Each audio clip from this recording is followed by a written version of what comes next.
Hey, it's Chronologically Gaming, the only channel that's perpetually retro because we're playing every video game in order of release. Become a Chronologically Gaming influencer. Come to the live show. Be in the chat and go back in time in 1982 and send out those ratings. We're currently in June of 1982 playing every video game we couldn't find a definite release date for. And we last played Nautilus, one of the best home computer games you could play at the time. Let's see where we're going now. It's time to go to the UK and play some of the BBC Micro. This is Planetoid. If you've been watching on the channel, we've played everything under the sun, and we've also seen Defender, which was the first name for this game. When we played Defender on the BBC Micro, it had a few articles that were mistaken or looked like it was something that wasn't finished in the game. This Planetoid game actually looks like it's more complete than the actual Defender game. Let's take a look at Planetoid, starting with the box. Hi, welcome everyone. This is Planetoid. Yeah, the front of the box looks just like the Defender box for the BBC Micro. The BBC Model B, I really enjoy how they just give you an exact screenshot of the game. That's fantastic. Let's flip it over in the back. We have action stations. Aliens are landing, flying over the planetoid surface. Your laser ship speeds to the rescue, firing laser missiles and dodging the enemy and their shell fire. Save the life forms while fending off raiders, mutants, bombers, cruisers, spores, and megacytes. Lightning reflexes are required to play this game, the fastest ever seen on a micro, complete with sound effects, full color graphics, and high scores. That's right. Now, I'm not sure exactly how the lawsuit went, but obviously you couldn't use Defender, and we're now getting a sprinkling of video games that are using video game names or likenesses, and they're slowly getting taken down and have to change the name or change the way it looks. It's like lawsuits are intervening with video games. Yeah, not sue-worthy yet. Let's see what other artwork we have for Planetoid. Besides the box, we also have the cassette. We're going to be popping in our BBC Micro, and it also has the 5 1/4 floppy disk, if that's your fancy, with a screenshot. The other versions we have are a few different hacks or different ways to boot it up. Let's play some Planetoid. By Neil Rain, published by Acorn Soft Limited at some time in June of 1982. Here we go. Look at those controls. This one, I don't believe we have a joystick yet, or a dedicated joystick for the BBC Micro hasn't come out yet. But you can see we can control it with all those controls, and it's given us everything for the Defender. Hyperspace, Smart Bomb, Thrust, Fire, and Reverse. Here we go, pushing spacebar. We're in. Check out how this scrolls and how this plays considering all the other Defender variants. It started off being called just straight Defender, and here it is called a Planetoid. This one feels like it plays a little bit better. Let's see if we can catch that guy. Now I want to see if they mutate. Yeah, we're getting the artifacts whenever they blow up. The shrapnel goes there. That means our ship probably will have the explosion too. No. Oh, yeah, there you go. It blew up into pieces. Very nice. Yeah, no one can sue Planetoid now. Even though this looks one-to-one, really, really well done. For a home computer of all the Defender variants we've played, this is pretty nice. Looking close to vector-based graphics. I'm sorry, the arcade wasn't vector-based graphics, but the resolution obviously couldn't match what the arcade has, but it's still done very, very well. Look at the colors, how much they pop on the Micro. The beep is performing so well. What blew me up? I must have had a stray bullet. But sound effects also sound pretty spot on. There we go. We got them all. Attack wave 1 completed. Let's see what happens. Okay, we got the new enemies. And the home. Oh, yeah, they already home in. It's even as fast-paced as the Defender in the arcade. And we already got game over. That didn't take long. Enter your name. We're at the top of the score charts. Most of the time, all the video games we check out, it's like we're first booting it up for the very first time. And it's great seeing yourself at the top of the score charts. The high score table looked a lot like what you see in the arcade, too. So, I mean, look at the scroll speed that they're doing here on the BBC Micro. And at the top, the radar is very, very large. Really well done for a home computer, and of all the games you could play in the United Kingdom, this would be top tier. So nice. Yeah, the last time we played the game called Defender, which is essentially the same game, I said 4 stars. It was a great title. And for someone that didn't live across the pond and see these games at the time, this is awesome. This is really nice. I mean, look at this score table. So great.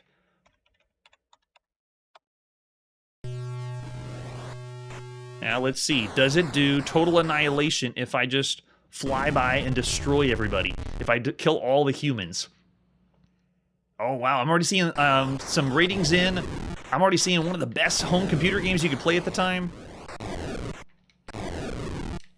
Now let's go and just destroy everyone. If we get a really cool death animation. Let's see. No, you don't. That's my human. We do. Oh, nice. They do. Wow, nice destruction at the end, blowing everything up. And then we... Oh, look at this. So they destroyed the Earth and everyone, yeah, is mutated. Whoa. We're now... Oh, man, they're so fast. You're not supposed to kill all the humans. That's what happens. So cool. I did the best the first time we played. I was able to pick up and collect more.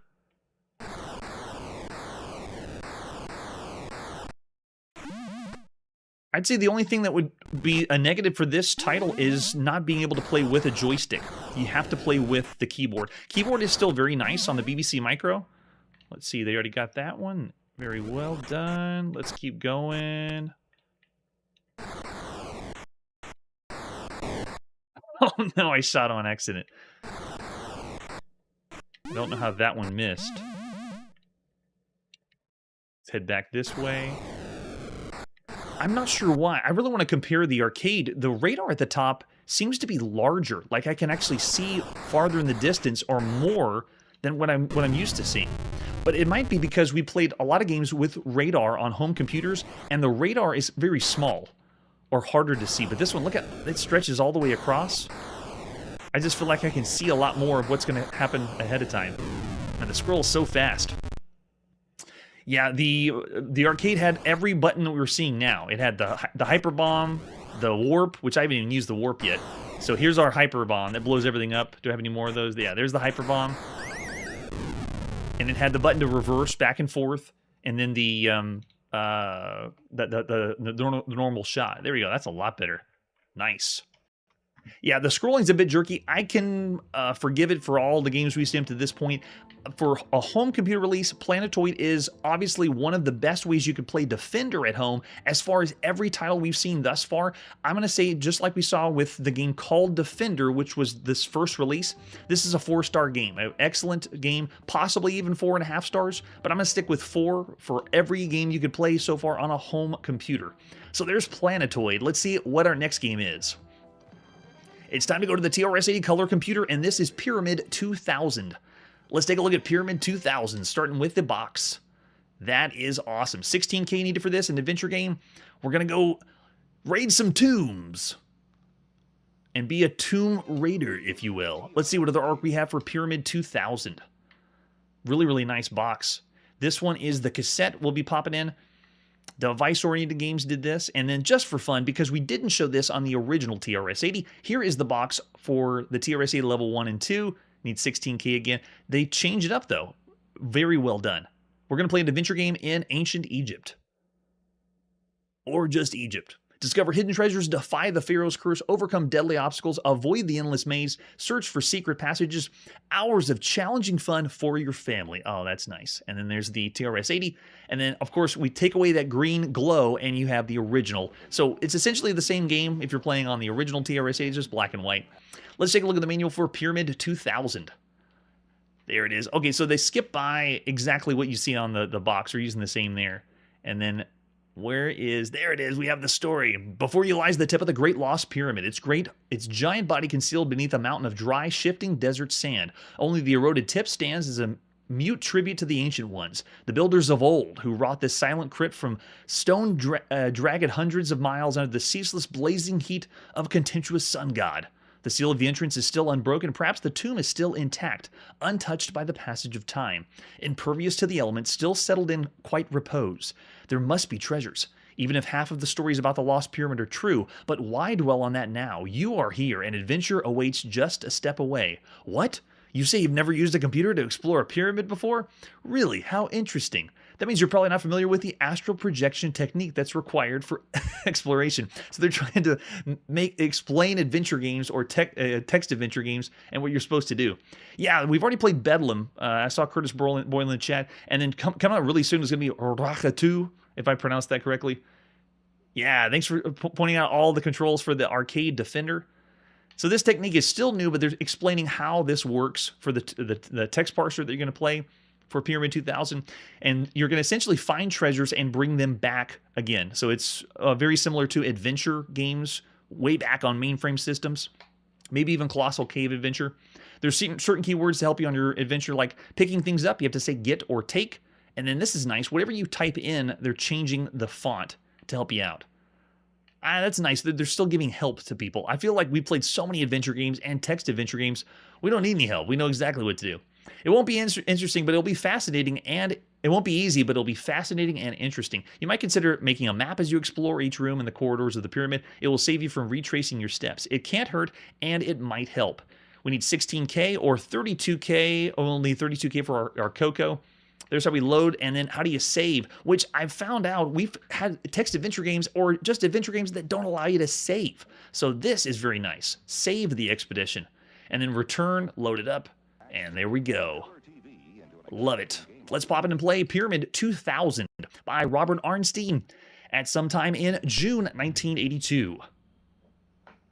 Oh yes, you need to have that muscle memory for Defender. It is so fast-paced. All right, this is machine language. Very nice.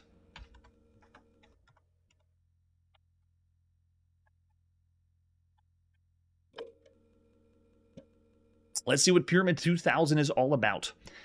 I like how the adventure game genre or text adventures are putting you in different places and changing, or not even just doing quality of life, but it's a different kind of adventure. Like, what kind of adventure do you want to go on? You want to do a murder mystery? You want to play a game where you're going to France or England, all kinds of different places. Welcome to Pyramid. You're standing before the entrance of a pyramid. Around you is a desert. How bare bones is that? We have a very normal opening. Okay, let's go north. We're at the entrance of the pyramid. A hole in the floor leads to a passage beneath the surface. There's a shiny brass lamp nearby. There's food and bottle, and there's water in the bottle. Well, we need to get that lamp. And we need to get food. I'm not going to eat it now. I'm sure we'll need it later. And then get bottle. Got it. And then let's go down. So it's recognizing the commands fairly well. So the text parser works great. We don't have to type DOWN for down. You're in a small chamber beneath a hole from the surface. A low crawl leads inward to the west. Hieroglyphics on the wall translate, "Curse all who enter this sacred crypt." Everyone is cursed. Yes, you're cursed. I'm cursed. We're all cursed. So now we want to go... Let's go to the west then. It's now pitch dark. If you proceed, you'll likely fall into a pit, and you're likely to be eaten by a grue. Zork, we're always going to have Zork with us. All right, so let's go ahead and light lamp. Does that work? Yeah, lamp is now on. Okay, let's keep going west. Now that we can see, we're in a room filled with broken pottery shards of ancient Egyptian crafts. An awkward corridor leads upward and west. A 3-foot scepter with an ankh on the end lies nearby. This game is essentially exactly the same as what they had on the TRS-80, but now it has the green glow. So at the time when you're going to play a text adventure game or just look at text, would it be more appealing to see all this green, or is it more appealing to go with the black and white? What do you think? I'd say the green is, I guess it's just to show off it's a color computer, but I prefer the black and white, personally. All right, so here we're in a room filled with the broken pottery shards, ancient Egyptian crafts, and a corridor leading upward and west, and we have a scepter. Can we get scepter? Yes, we got it. Okay, let's keep going west. You're in an awkward sloping east-west corridor. Keep on going west. It does have a Matrix feel. Take the blue pill or take the red pill. You're in a splendid chamber 30 feet high. The walls are frozen rivers of orange stone, an awkward corridor, and a good passage exit from the east and west sides of the chamber. A statue of the bird god is sitting here. Get statue. You approach the statue, it comes to life and flies across the chamber, where it lands and returns to stone. Okay, let's drop scepter. Oh, wait. Drop sceptra. Did I spell it wrong? Is it scepter? Where's my inventory? Inventory? You're currently holding... Okay, just scepter. Okay, drop Scepter. There, now we dropped it. Okay, now get statue. You can lift the statue, but you cannot carry it. What? Okay, that means we're supposed to find a box. And then once we found the box, we bring the box here, and we put the statue in the box, and that allows us to carry it. Just run that logic through your head a little bit. Yeah, you gotta love the radioactive puke green. It's more... Oh, really? That's what they went with. I see. So then, does everyone feel more therapeutic, soothing, and healing playing this compared to the TRS-80? I do. All right, so we got the... Can't get the statue. Let's go ahead and keep going west. At your feet is a small pit, breathing traces of white mist. An east passage leads here, except for a small crack leading on. Rough stone steps lean down the pit. Let's go down. Whoa, we're at the end of a vast hall stretching forward, out of sight to the west. There are openings to either side. Nearby, a wide stone staircase leads downward. The hall is very musty, and a cold wind blows up the staircase. There's a passage at the top of a dome behind you. Rough stone steps lead up the dome. Okay. Man, this is so intricate. We've seen games like Zork and the ones by Infocom that really take the narrative to a whole nother level. You can tell they spend a lot of time on the writing, and this one is very descriptive, which adds to the enjoyment of checking out a pyramid or exploring a pyramid. And I have the walkthrough over to my left, but this is another game that has variations that can change depending on when you play or how you play. And there's also very cryptic puzzles, so you have to go from one place to another and then just determine which switch to push or how to get to another area. Well, there's just a quick taste of Pyramid 2000 of what it would be like to play that in 1982. I'd say of all the games we've seen up to this point, it's still fairly average because essentially we are robbing we're a grave robber or for pyramids. We get to actually do that job. And it's using the tropes of Colossal Cave. You go pick up a treasure and then come back. It's based on a mainframe game that was done in 1977 called Adventure 550 by David Platt. So this is an homage to that because it was done again, on the TRS-80 and then the TRS-80 from the next one after that. So we'll go ahead and say Pyramid 2000. Of all the games you could play, it's pretty much average. I'm going to say 3 stars of every computer game out there. Yes. Oh, Coco Nation brought it up. I see. Yeah, I know. It sounds like it would, because nowadays, whenever you look back at the old computers, what really was true? Did this really help screens? Because I'm sure this was in the business world and was competing with all the other systems out there. There he is, that guy in the back on the commercial. He's working on his computer. Did it work better with green? All right, let's press forward and see our next game. Here we go. We're selling the TRS-80 color computer, and this is Raaka-Tu, which I'm sure I'm pronouncing that wrong. It sounds like the sound I make when I hawk a loogie. Raaka-Tu. Raaka-Tu. Let's take a look at the box for Raaka-Tu. There it is. We're going to another far-off place to explore an adventure. Another 16K adventure for your TRS-80 color computer. Man, no fun stuff on the back, no information. Let's see what other arc we have for Raaka-Tu. There is the cassette tape we're going to pop in. And if you did, just for fun again, the original TRS-80, they changed it a little bit. This is the front for the TRS-80 Model 1 or 3. There we go. The back of the TRS-80 has info. Explore the hidden temple of Raaka-Tu. Avoid the deadly traps that wait to ensnare the unprepared adventurer. Explore the temple, gathering all its treasures. Use your wits and cool logic to save yourself from danger at every turn. Battle those who guard the treasures of Raaka-Tu. Yeah, I'm sure everyone pronounced it a different way. There's a lot of descriptive articles above the letter, so I'm sure someone could tell me how to pronounce it correctly. And doesn't this make us think we're going to be playing Indiana Jones as a text adventure game? Get ready. Be prepared to overcome obstacles that seem unsurmountable. And if you are on the original TRS-80, this is what the cassette would look like. And there it is again. Bask in the green glow or stay with the black and white. The choice is yours. We have the manual as well for Raaka-Tu. Let's see what it's like. I really enjoy the artwork. The ones that they ported over from the original TRS-80, done so well. Great job, Radio Shack. We have again a giant story. You never thought your PhD project would send you to a remote corner of the world. But the research grant came through. You and your team of anthropologists began in India, sailing up the river Gandhra, where it departs from the Ganges.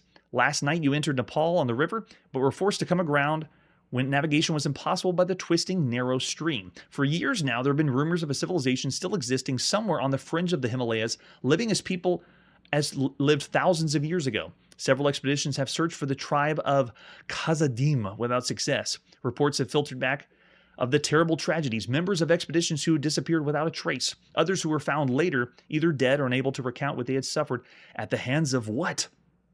This morning looks like a good one to start exploring the area, and man, we definitely are going to feel like Indiana Jones here. They have a longer story to give us the background to play the game.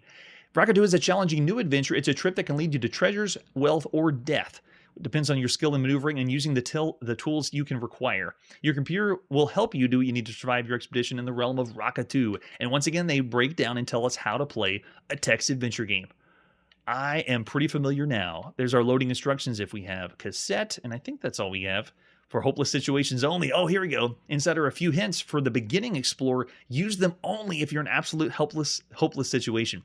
Very nice. They say, for example, if you've been killed 15 times before you even get inside the temple. So they're saying, don't look down below unless 15 times. You're going to wait that long? I don't think so. Let's see. They have is this the cheats? Yes. They have some tips and tricks down here for us. And just like when we played Pyramid 2000, I'm going to have a walkthrough with this, but there's no guarantee it's going to help because it's not a verbatim exactly what to do walkthrough. Let's pop in Raaka-Tu, another one by Robert Arnstein at some time in June 1982. Thanks for porting them over, Radio Shack. Another one with machine code, very nice. Oh, see, I knew I was going to mess that one up there. Let's go. Thankfully, we didn't have to use the umlaut, or whatever article it was above the A. It is taking its sweet time. I might have to employ the fast forward. All right, so just like Pyramid 2000, it just goes right in the game. You are in a dense, dark, damp jungle. That's it. All right, let's go west. Does W work? Okay, maybe it didn't work. You're in a dark, dense, damp jungle still. Okay, let's go west again. Okay, it did work. W works. Through the jungle, you see the east wall of a great temple. A group of guards marches around the corner to your right. Now, this is kind of interesting because the guards are going to be marching as you move around.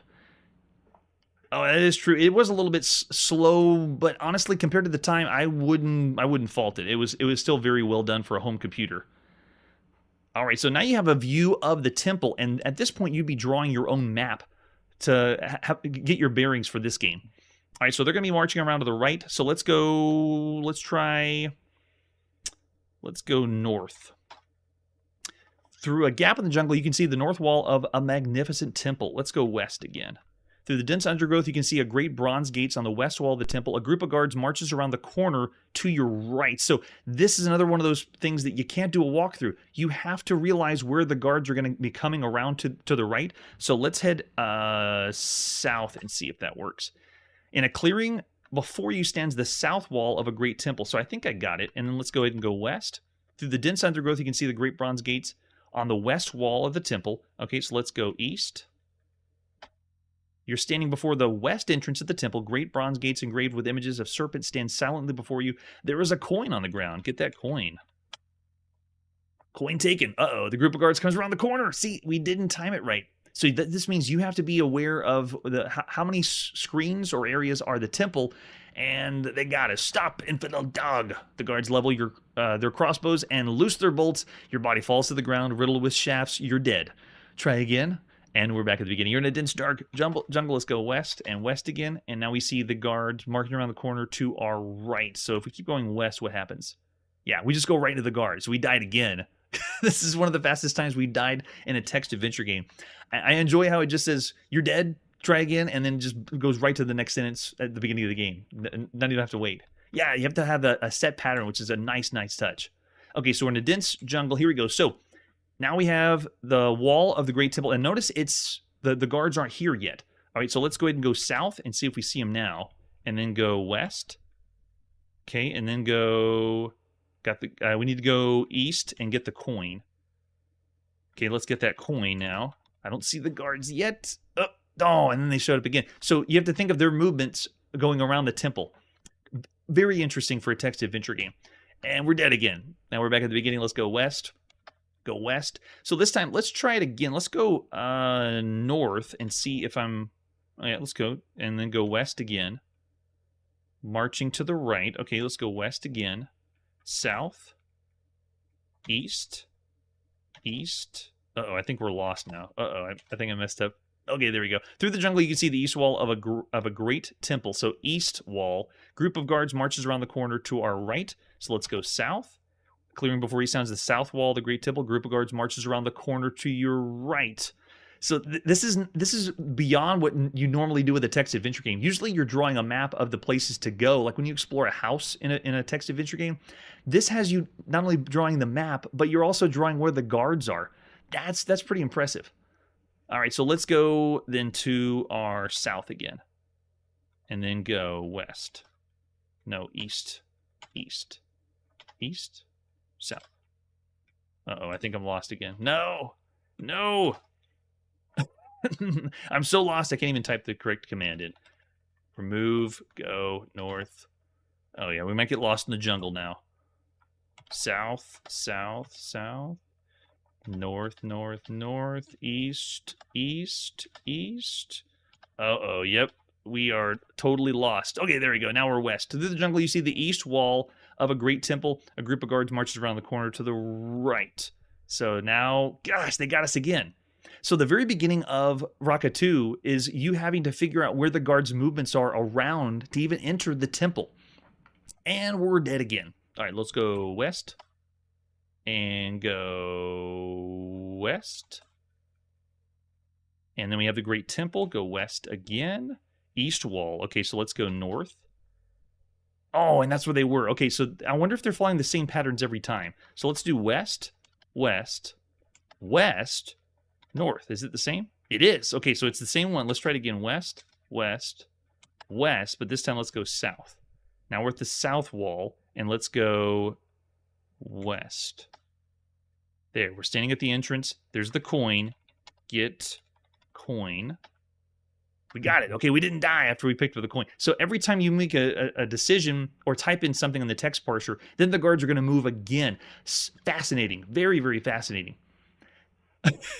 That's true. It helps to have the green screen because even though I'm lost, it's a calming, soothing experience. And it's green, you know, like a jungle. Why not?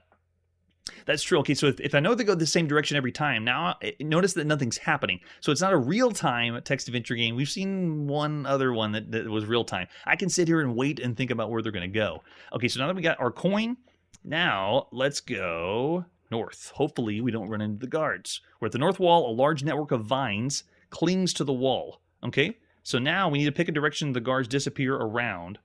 And then through there... Then we want to go north. The gap in the jungle, you can see the north wall of the magnificent temple. A group of guards marches around the corner to our right. So now go ahead and go south. No! Oh, so we were supposed to climb off the top. Okay, I think I can figure it out then. Let's go west, west, and then go west, but this time go south. Got it. And then go east. No, was it west again? Okay, west, west, west. Then go south. And after we go south, go west. Bingo. Get coin. No, it didn't work this time. Wait, so it does change. I thought it went the same direction, but now, this time when I got the coin, the guards showed up. Let's try it again. West, west, and west. What?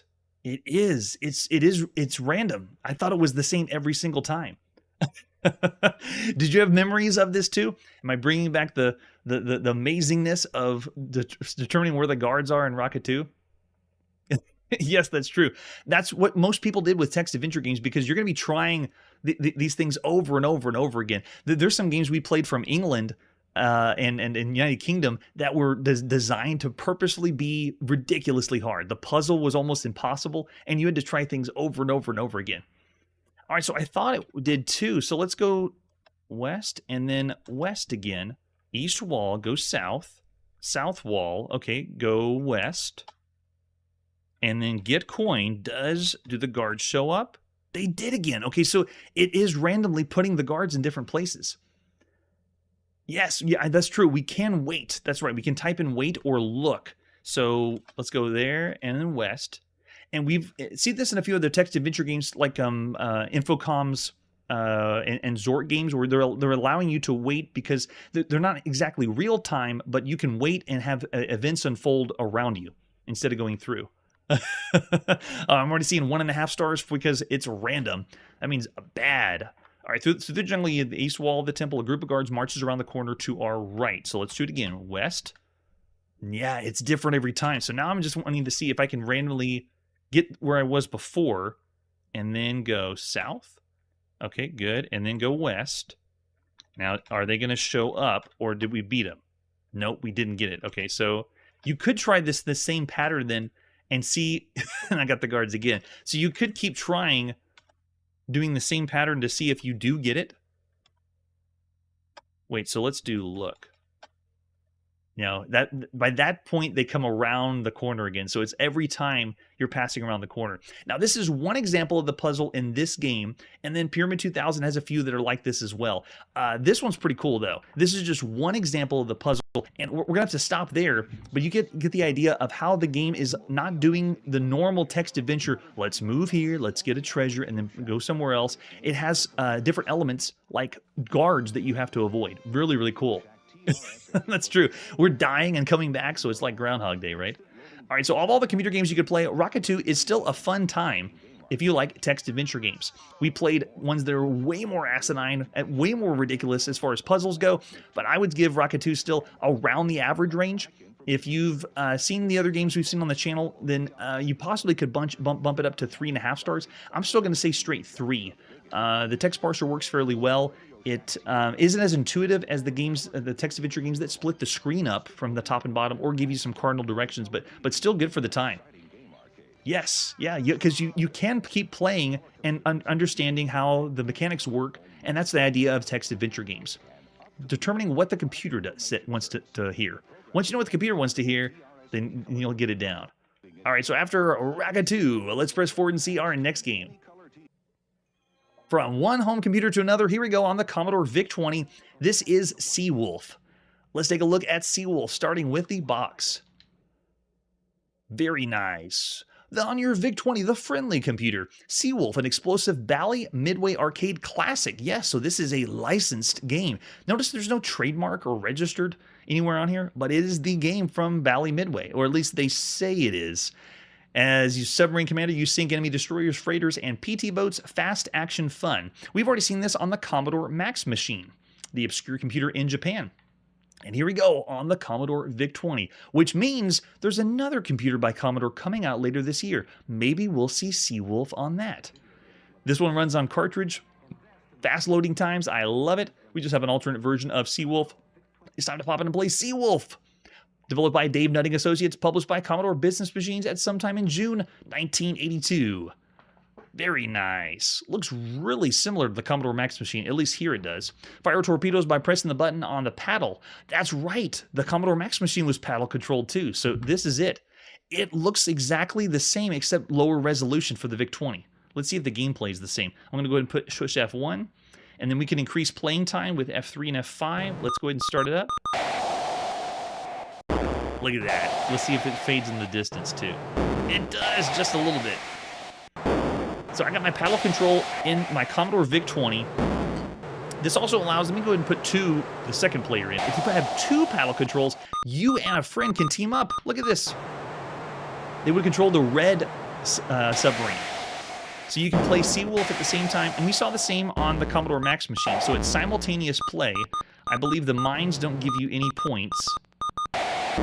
If you're not familiar with Seawolf, we've seen it since the 70s, and you have 4 torpedoes down the bottom. Mine are the gold, so on the bottom left, and you have 4 to fire, and then after you fire the 4, you have a load time. So you have to wait a few seconds, and then the torpedoes come back. But it's essentially a fixed shooter. It's similar to like Space Invaders, but think before Space Invaders.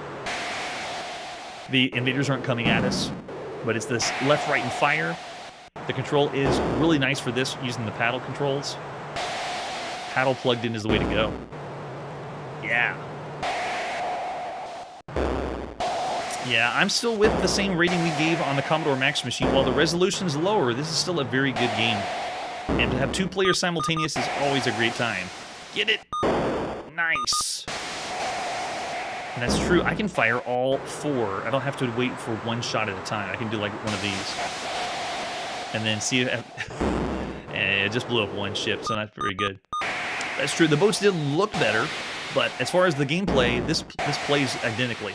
I believe it was programmed by the same people.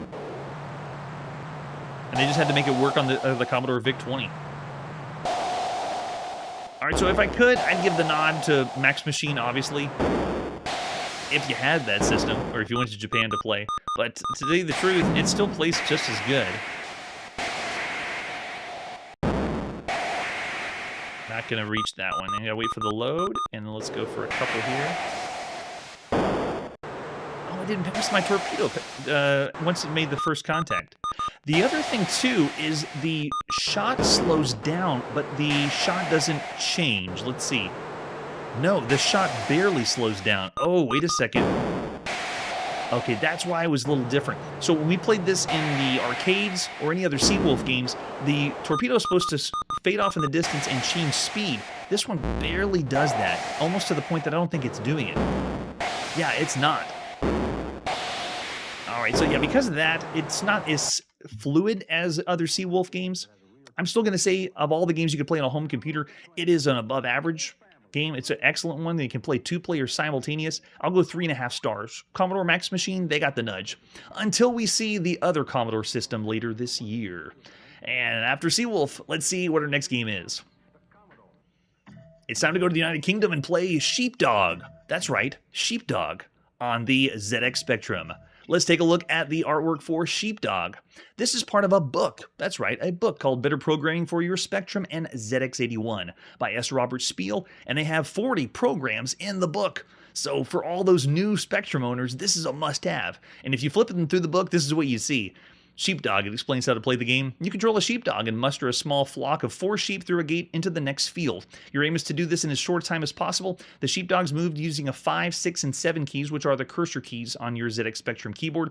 The sheep wander around at random, but if the sheepdog comes too near, they will run away.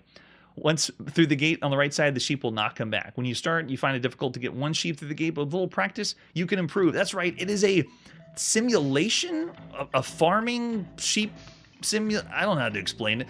So this was also released in the book. They had Sheepdog Champion. So if you got good at Sheepdog, you could play also Sheepdog Champion. It was also re-released by Your Computer in 1985, and then later someone did a game as an homage to it in 1999. We're going to play the very first one, and this is the last time we'll see Sheepdog on the ZX Spectrum. It's time to play Sheepdog. Fontana Publishing by S. Robert Spiel at sometime in June 1982. So even those rare books that have programming games in it, here it is. Let's play some Sheepdog. So if you haven't seen a ZX Spectrum keyboard, it looks kind of like this, and the cursor keys are 5, 6, 7, and 8. So that's what I'm going to be using to move the Sheepdog around. There I am. This is bizarre. This kind of programming a game or typing in a game reminds me that if people saw this, they realize that video games aren't just about space games or shooting or maze games. Video games can be anything. I can make a game for whatever I want. So you can see I'm corralling one of the sheep over here. I'm not going to get too close. There we go. Keep going, buddy. Nope, nope, nope. Don't go up there. Nope, go down. It's working, though. I just have to move nearby, and it just moves the sheep over to the side. How bizarre is that? And after they go through the gate, then we're good. Good boy. All right, let's go get some more sheep. This is so bizarre. This is a Sheepdog game. I can't even move diagonally, by the way. I can only move up, down, left, and right using the cursor keys. So it works. It is a Sheepdog simulator. It's the very first time we've had a Sheepdog simulator. It's one of the first times we've ever been in control of a dog in a video game. But this is so crazy. It's also one of the few games where I'm doing an escort mission with the sheep. I'm trying to lead the sheep to where they need to go. It's just... I just feel like I need to be playing something to shoot something. It's 1982. Who in their right mind would enjoy or want to type in this game and play Sheepdog? It's not a bad title, though. It is slightly therapeutic, and I've heard that the green in the background is really good for you. So I'm going to say for all the games you can play to this point, Sheepdog is a really interesting one. It's weird to call it an average title, but I wouldn't say bad. It is bizarre.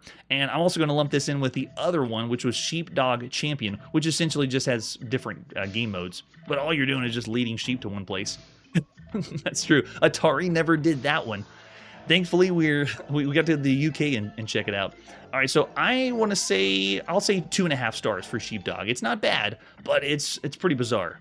It's a little slow paced, and you got to use that spongy ZX Spectrum keyboard. All right, man, for the weird and bizarre, let's see what happens now. The arcade. Yes, let's go to the arcade. And this is Sky Bumper. Finally, let's check out what Sky Bumper is all about, starting with the advertisement flyer.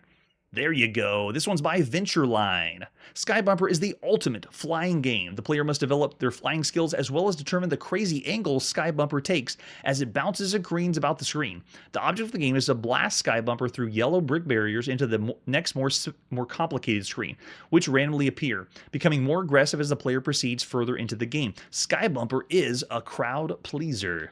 And there's a terrible picture of the arcade cabinet. This one is a little bit harder to find information on because this is essentially the game Looping, if you're familiar with that. This one was released later because we've already seen Looping, but it changes the gameplay where you actually bounce off the walls. Pretty cool mechanic. So the controls are just a two-way vertical joystick, and all we have is fire and accelerate. And that's it, with an example of the screenshot. Sheepdog was generous. Well, maybe I just have a hidden want to be a sheepdog and rated high. All right, let's go to the arcade and play some Sky Bumper. Developed by Video Games GmbH, published by Ventureline at sometime in June 1982. There we go. All right, so Sky Bumper is one that's a little finicky. It's really hard to get to work correctly. It also has known audio issues, at least for this emulation. And if you could find one in the wild, I would play it, because this one I would consider better than Looping, which is the more popular one. All right, so let's put a coin in. Oh, it talks to us. Sweet. Let's put another one in. Oh, that's all we got. It only says thank you for the first coin, and then we'll go ahead and start it up. All right, so check it out. It is just like Looping, if you're familiar with that. Oh, wait. Thank you. It reset. Oh, we're already getting... Oh, okay, I see. So it has an accelerate, but I think we have a glitch, at least for this version. I can accelerate, but notice every time I hit a wall, I bounce off the wall. Look. And the whole game plays that way, so not only do you have to think about how the game is going to loop, or how your plane's going to loop, what are you going to do whenever it bounces off the wall? So you have to think of the angles. You also have to know where it can crash. So it still can crash into like the helicopter or right here. Oh, no sound effects for that one. All right, let's try loading it a different way to see if we can get the game to work correctly. I don't know why I was doing that. Very strange. Let's go to the arcade and go to a working system of Sky Bumper. Thank you. Oh, it still talks to us. All right, I'm ready now. Let's go. There we go. Okay, we got the full sound now. So you can see how when I'm bouncing off the sides, you can change and think about the angle that you come off instead of just worrying about a crash like you were with Looping. We made it. Nice. So you go through the first barrier. Oh, it's doing the same one again. Yeah, it has some issue with audio, I guess, where it's resetting or turning off the... So obviously it's not the same experience you would have had in the arcades. And we had the same thing with Looping before. Look at this. I don't know if I can get out of it. Because it's going to keep bouncing off until it finds a place to crash. Thank you. Let's try again. Thank you. Thank you. You're welcome. Yeah, it has something that's seriously wrong with it. I still want to play because the control is better and a little more fun to play than Looping. If you don't crash into the wall. But every time you go past a new barrier, then you have a new challenge of how you need to steer the plane to destroy the barrier. So you can see I can go for the small one. Let's try that one. Let's go to the small one down below. Or you have the option to do the one on the top. Oh, I missed it. No. Oh, you have another one there, too. Nice touch. Oh, I already exploded up. That's true. Yes, very attractive, right? It is very fun. Looping was already a fun time. If you never played, yeah, I wasn't fast enough to shoot that time. But this one's, the mechanic of bumping off the side, Sky Bumper, has a cool idea. I'm surprised this one didn't catch on. Thank you. But Looping went on to do great things. Poor Sky Bumper got left in the dust. No, not fast enough. I was trying to do a Hail Mary and just fly through, firing as fast as I can.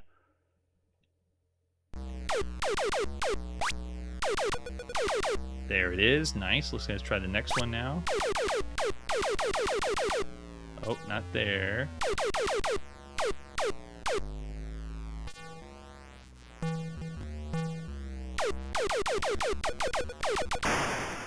Oh, man. Well, you see the idea, though. You have the challenge of picking which barrier you want to try to destroy and then actually succeeding in that.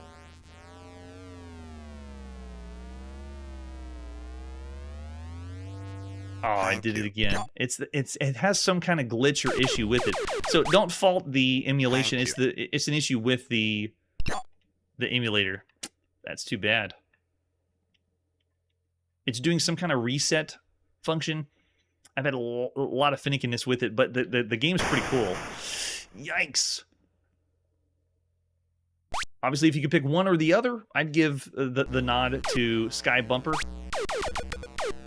There we go. Anyway, not fast enough. You have to know when to pull back and stop, and then try again the next time. Let's see. Nice and easy. I want to go down in that one. I want to make it work.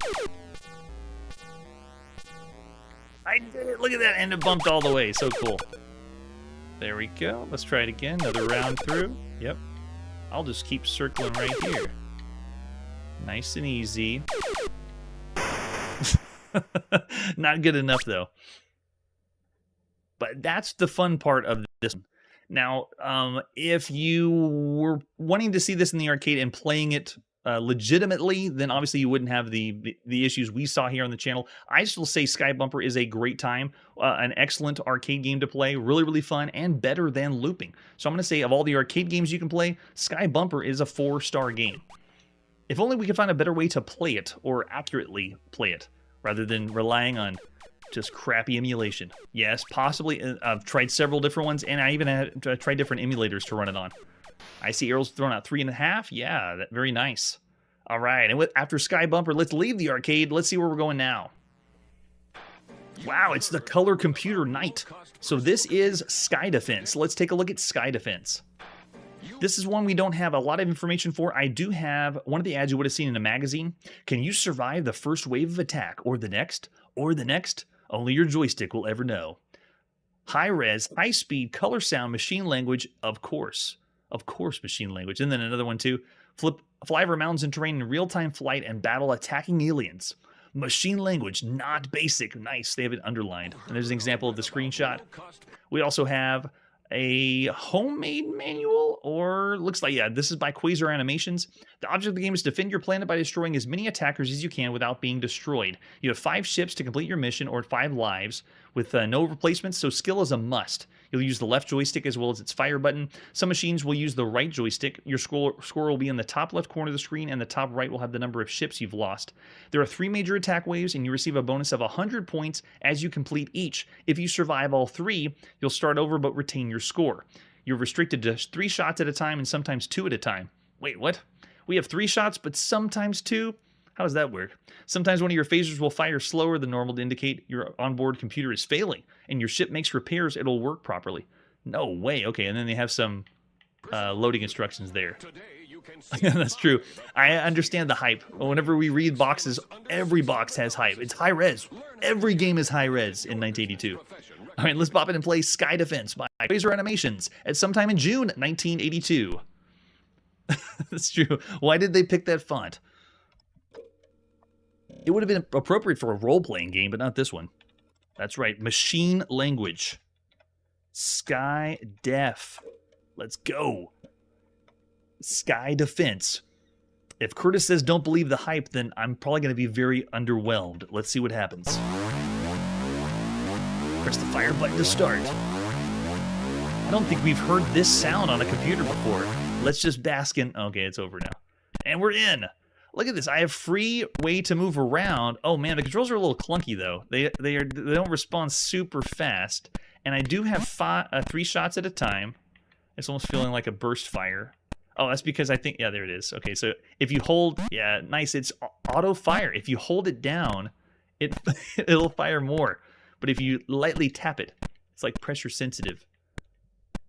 Okay, so what would you say? This is not a Defender variant. This is borderline Scramble, maybe Scramble variant, because we're only going left to right. But we do have the freedom to... Yeah, I have the freedom to move around. You can see... Oh, yeah, the drift is real on the Coco joystick. The colors are extremely garish, though. Why did they do orange on pink? If you look over on the left and the left side, where I have the border, the TRS-80 color computer was meant to be color.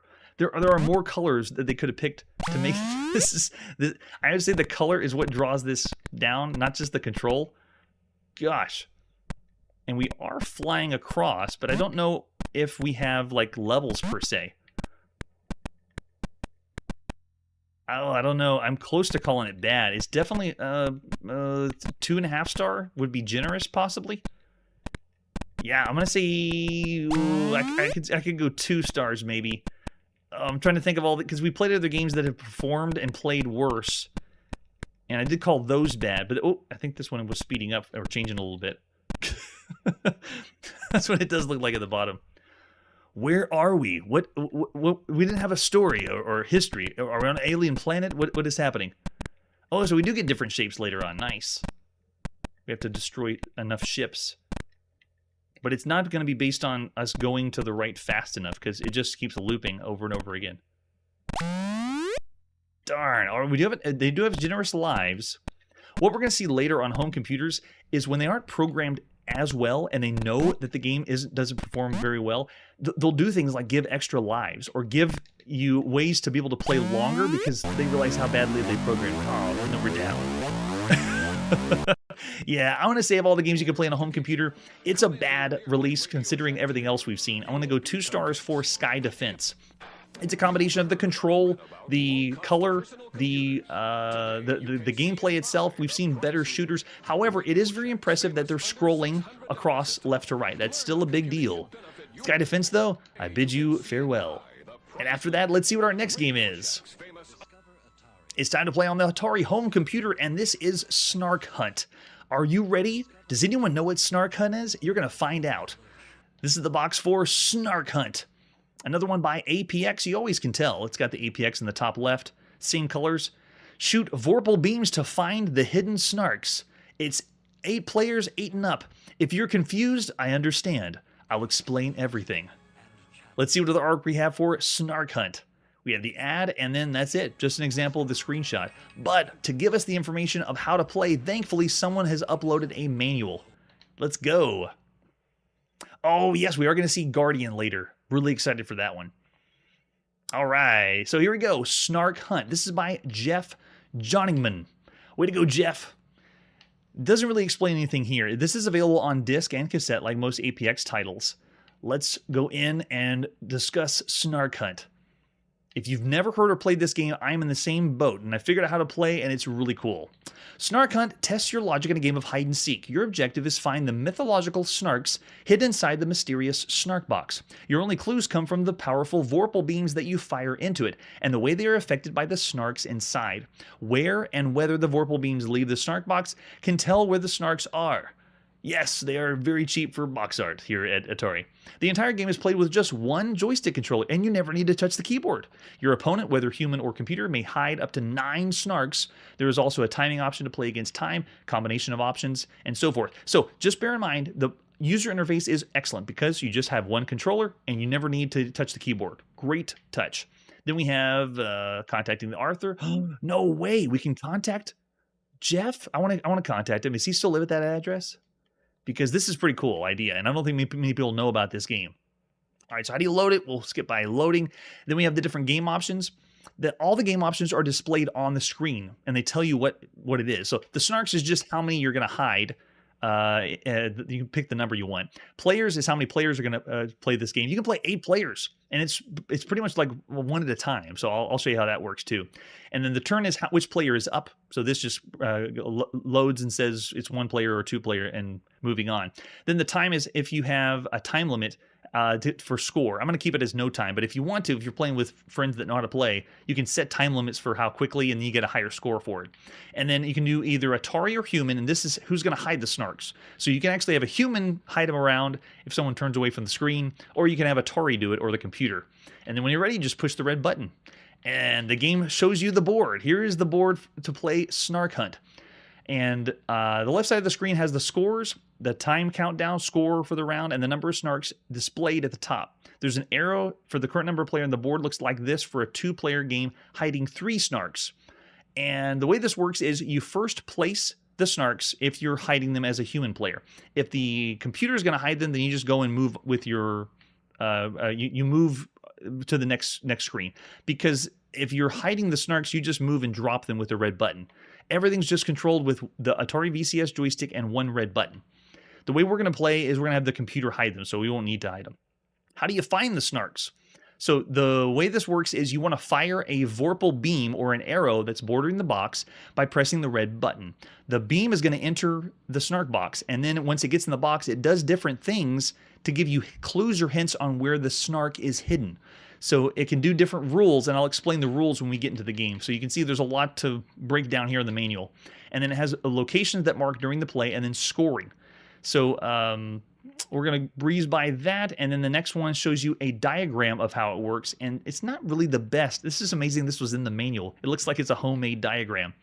So if you shoot a beam across from one end to the other, and there's nothing in the way, it'll just pass across the board. But if there's a snark there, because you can't see them, by the way, these are the snarks, these little dots in the center. And if there's a snark in the way, then it changes what happens to the vorpal beam. So without going into any more detail, because the manual takes a little bit to get used to, and you have to have the game loaded up as well. So let's pop in Snark Hunt and play. Again by Jeff Jonigman at some time in June of 1982. Here you go. I'd like to get more fans of Snark Hunt because there's not a very impressive puzzle games that are happening right now. This one is something that's never been done before. All right, so what they're showing now on the screen is they're showing the location of snarks, which are the dots in the center grid. They are also showing the vorpal beams, which you won't see, but they show you what happens whenever you fire across the board. Whenever it gets in contact with a snark, it turns into a little star symbol, like if it absorbs into a snark. And then if it gets next to a snark, it's going to fire across at a 90-degree angle back to the other side. So what I'm going to do to show you how to play a little bit better is I'm going to switch it up, and this is, again, being controlled with the joystick. So as soon as you boot the game up, I'm controlling the options right now, and all I have to do is move the joystick left and right. I'm just going to pick and start with 1 snark, and then I'm going to do a 2-player game, so 2 people can try to find the snark. And then we'll have no time limit, and then we'll have the computer or Atari hide the snarks. You ready? All right, I'm pushing start on the home computer. Here we go. We were able to do all of that with the Atari VCS joystick. All right, here we go. So it's now beginning the game after we picked all the options. It's initializing the board. It's going to hide the snark. So right now, it's hidden. It's somewhere on the board. We don't know where it is. And the way we want to find it is we go around the grid and we fire a beam across. So this beam is going to go all the way from this side all the way to the other side. Let's see what happens to it. Okay, so it looks like this beam, interesting. This beam bounced here and then went this way, and it landed out over this way, which means there might be a snark to the left. So let's fire another one. Let's go up here. So my theory is this beam is going to go from the top and go all the way down to the bottom. It doesn't show you the beam, it's invisible. Okay, it did. So you can see the lightning bolt means that it's another beam, and the beam went from here and went all the way here and landed on the other side and caught that side. So this means if I do this beam, this is going to fire from this arrow all the way to the other side, and it'll catch on the other end. And the way they let you know where things go is they make different symbols. So this time they picked a happy face, so you know that this beam, I'm going to travel across, and it landed over on this side. So this means if I do the same thing here, this beam's going to go all the way across and go to the other side. Yep, there it is. And it picked a different symbol, which looks like the Star Trek Enterprise.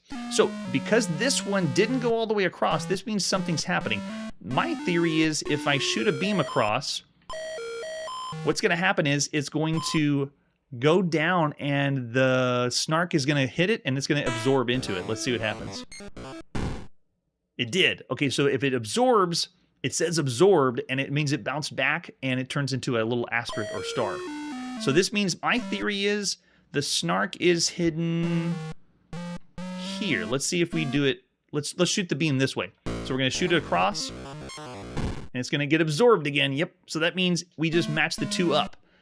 We follow the asterisk at the top and the one on the left, and this means I'm going to say my guess is here. So you make your guess. That's why I think the snark is hiding. And we're only playing with one snark, so when you're done, you just go to the top of the left of the screen, and you say, I think it's here. Let's see what happens. And now it reveals the answer. It goes across the whole snark trap. And you can see the snark isn't in any of these places. And let's see if we guessed correctly where the snark is. There it is. We got it correct. So we won. We beat the snark. And then you press the red button. You can see I got 10 points for my turn. And then whoever the second player is, they now do their turn. The computer is randomly hiding the snark again. And we're ready to go. So now the second player is up with only one snark. Here they are. You can see it's highlighting the second player. It's initializing the board. They're hiding the snark, so let's do it again. I'm going to go on the left side and shoot the beam across. Let's see if it goes all the way to the other side. And, oh, it was a reflection. A reflection means that the beam bounced out, went around, and came back to the exact same spot. So it wasn't an absorption, which means there's no snark on this row. It means there's something that bounced around to a different place. My guess is then the snark is right here. Let's try this one. And it's going to go up to the top all the way, and it did. So it made the connection from here to here. So we know this column doesn't have the snark. All right, so let's try here, shooting across this way. That's true. It kind of reminded me of Minesweeper, but it doesn't play the same. This one has mechanics and rules that are very different, but very unique. So this beam traveled all the way across to this side and didn't find the snark. Okay, so let's try it again. Let's go here. All the way, maybe? Oh, interesting. Okay, so here's what happened. I went down here, and it bounced. And it went this way next. So if it bounced this way at a 90-degree angle, that means the snark is here, possibly? Oh, I think that's what happened then. That's my guess. Let's see if it absorbs from here. It did. So that means the snark is here. So I'm going to make my guess that the snark is on this part, and that means the beam always travels at 90 degrees if it bounces off the corner. So that means that's why this one did this and then bounced this way and then connected over here. And this reflection means it didn't have anywhere else to go, so it had to come back because it didn't have a way to bounce next. Let's see if we guessed right. Do we get the points? Yes, we got it. So we did guess correctly. And obviously we're playing on one snark. You can add more to add more complexity, but the rules, I guess, take a little bit of time to get used to. But then after you realize what the rules are, playing against multiple people would be a great time. This is another title that I'm amazed for the puzzle game. It's really, really cool. And the interface is excellent. Let's try again with, let's do 2 snarks, and let's just do a 1-player game, and have the computer hide 2 snarks on the map. So I'm pushing, again, the red button. Everything's done with the joystick. It's fantastic.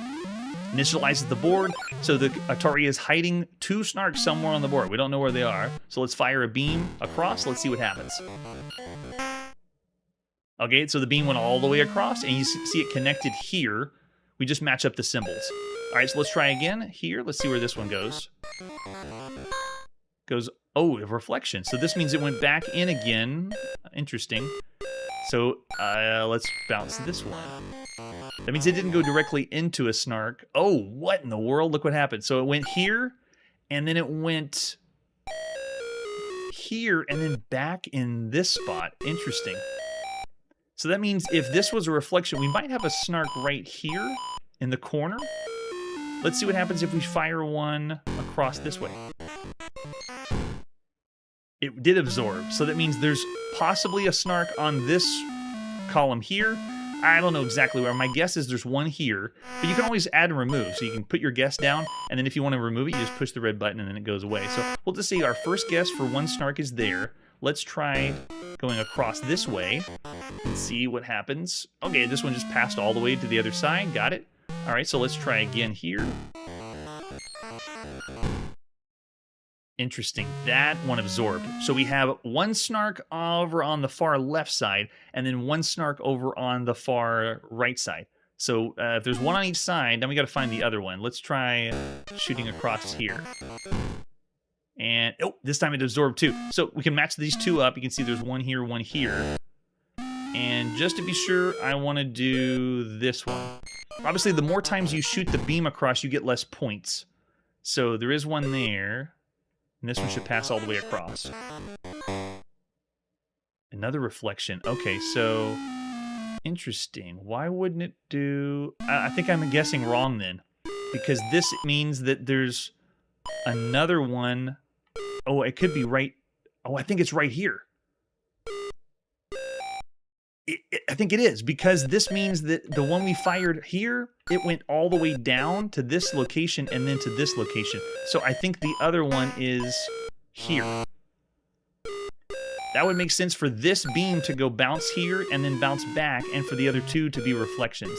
All right, that's my guess. Let's see what happens. Okay, yeah, it went in the corner. Yes, I got it right. So I guessed correctly, and obviously you can keep shooting beams to make guesses before your final decision, and then the more times you have beams going across, you get less points if you're able to figure it out. Got it! And we got 22 points to get the red button, and obviously you can revert to the manual to see how many points you get. I'm really impressed with Snark Hunt. It does take a little bit of time to get used to, but once you understand the mechanics, it's a puzzle game that's original, and original puzzle games usually don't hit the mark. Snark Hunt does. It has good user interface. I'm going to say of all the computer games you could play at the time, Snark Hunt is awesome. I'm going to say 4 stars. It's not one of the best computer games you could play, but it is up there as an excellent game. Alright, so after Snark Hunt, we are way over, had too much fun back in 1982. It's time to put our video game playing on pause and catch up with you next time. That's it for today, and like I always say, do or do not, there is no try. Hey everybody, thanks for checking out the channel and joining me on my quest to play every single video game in order of release. We'll be streaming live every weekday at 9 p.m. Central, so join us and let us know if we missed any games along the way. This video would not be possible without Launchbox, RetroArch, and MAME. Tell all your friends there's some crazy guy named Chronologically Gaming trying to play every single video game. We have links down below that'll send you to places like our Discord and Patreon, and one that says all the video games we've ever played. If you go there, it's a list of everything, and you can click right to the game you want to see. Chronologically Gaming is the name to look for. We are Perpetually Retro, and we will catch you next time.